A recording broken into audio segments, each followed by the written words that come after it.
आप सभी को मेरा प्रणाम। मैं राजू जी महाराज मध्य प्रदेश से।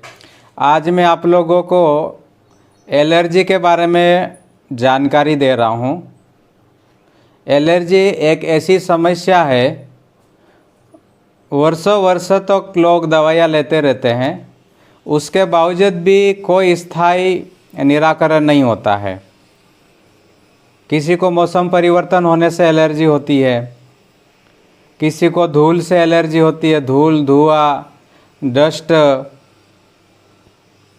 तो ये जो एलर्जी है, ये एलोपैथिक में अगर हम जाते हैं तो ये कहा जाता है कि इसका कोई स्थायी निराकरण नहीं है और जब तक व्यक्ति जीता है तब तक एंटी एलर्जी की दवाएं अक्सर लेते रहते हैं। लेकिन अगर हम आयुर्वेद की बात करते हैं तो इसे आसानी से ठीक किया जा सकता है। ऋषियों ने, हमारे वैद्यों ने इसे ठीक करने के बहुत से तरीके बताए हैं। और अगर हम लॉजिकली हम बात करते हैं तो व्यक्ति के जन्म से या नॉर्मल अगर हम चर्चा करते हैं तो उस समय तो ये समस्या थी नहीं। एक समय आने के बाद में अगर कहीं अगरबत्ती जल रही है, कहीं धुआं हो रहा है या कुछ होता है तो गले में खराश होने लग जाता है, आँखों में आंसू आने लग जाते हैं, किसी को इचिंग होने लग जाती है। और अगर इसको टेस्ट करवाते तो एलर्जी है। भाई किसी को कहता है कि भाई हमको गेहूं की बाली से एलर्जी है, लेकिन इसे आसानी से ठीक किया जा सकता है। और ये होता क्यों है? ये होने के पीछे का जो विशेषकर कारण है वो है रोग प्रतिकारक क्षमता की कमी। अगर रोग प्रतिरोधक क्षमता कम हुई तो केवल ये एलर्जी ही नहीं, और भी कई प्रकार की समस्याएं उत्पन्न होती है। एलर्जी अगर हुई है तो इससे ये चीज़ समझना चाहिए कि अब शरीर कुछ मांग रहा है, शरीर में कुछ कमियां हुई है और उसको पूरा करके हमको स्थायी समाधान की ओर कदम उठाने चाहिए, न कि दवाइयाँ खा के एंटी एलर्जी दवाइयाँ खा के किडनी है और भी हमारे शरीर के तंत्रों को खराब करना। ये कोई बुद्धिमानी का काम नहीं है। और ये एलर्जी यहीं तक नहीं रुकती है। जब कफ की अधिकता होने लगती है, श्वास वाहिनियों में जब कफ जमने लग जाता है तो फिर दमे का बड़ा रूप ले लेती है।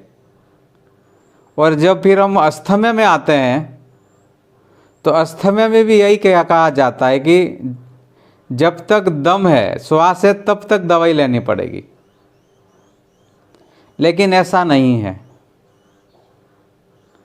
वो चाहे एलर्जी हो चाहे अस्थमा हो, इसका अगर प्रॉपर ट्रीटमेंट किया जाए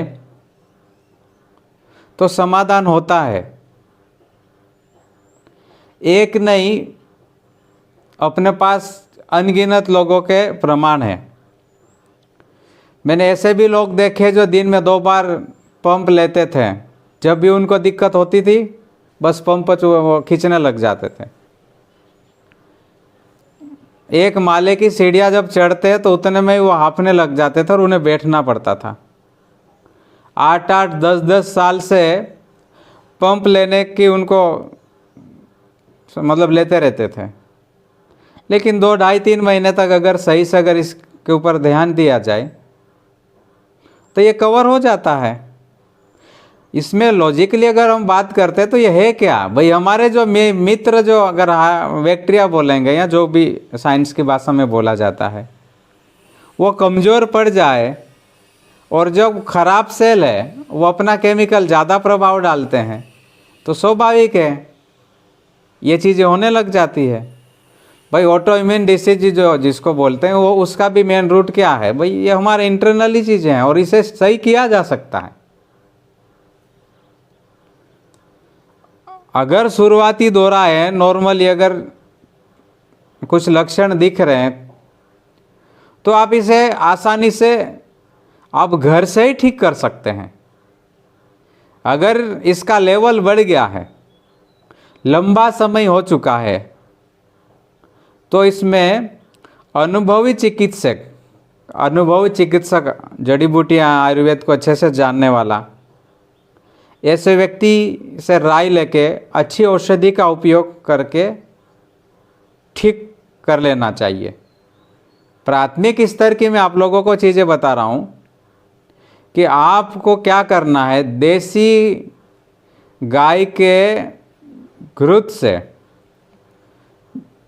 जो पंचगव्य तैयार होता है,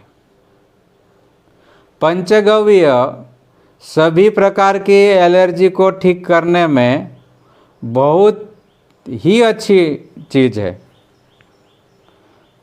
अब यहाँ पर भी वही बात आती है कि अक्सर मार्केट में पंचगव्य घृत मिलता भी है, लेकिन वो रियल में सही तरीके से बनाया हुआ अगर घृत हो तो 2-3 दिन में ही रिजल्ट आता है।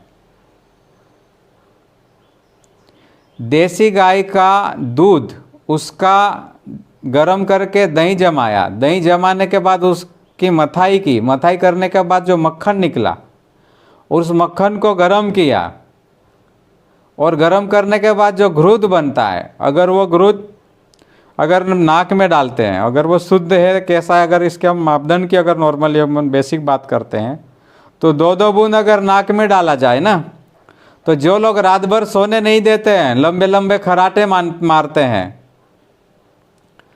तो 3-4 दिन में वो ठीक होना लग जाता है। कुछ दिनों में बिल्कुल नॉर्मल हो जाता है अगर शुद्ध देसी गाय का घी है तो ऐसा रिजल्ट देता है।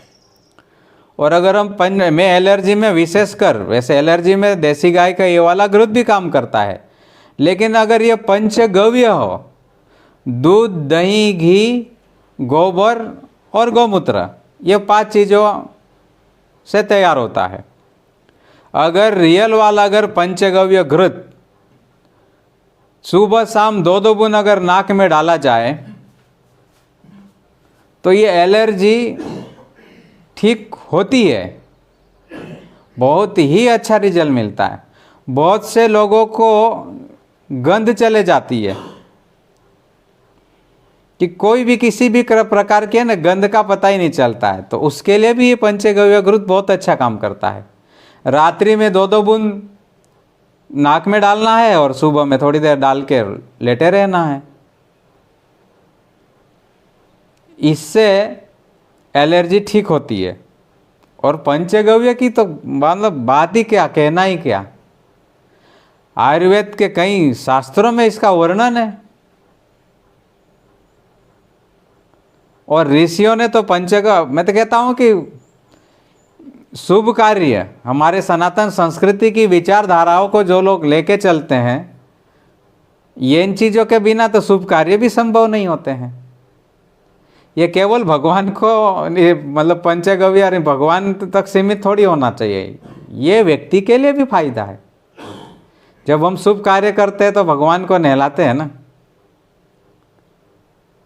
तो इसके लिए अगर आपको अगर किसी भी प्रकार की एलर्जी है तो ये जो मैंने उपाय बताया आज, ये उपाय कीजिए, बिल्कुल आपको परिणाम देगा। तो आज बस इतना ही, आगे और हम किसी विषय पर बात करेंगे। आप सभी को मेरा प्रणाम। जय जय राम राम।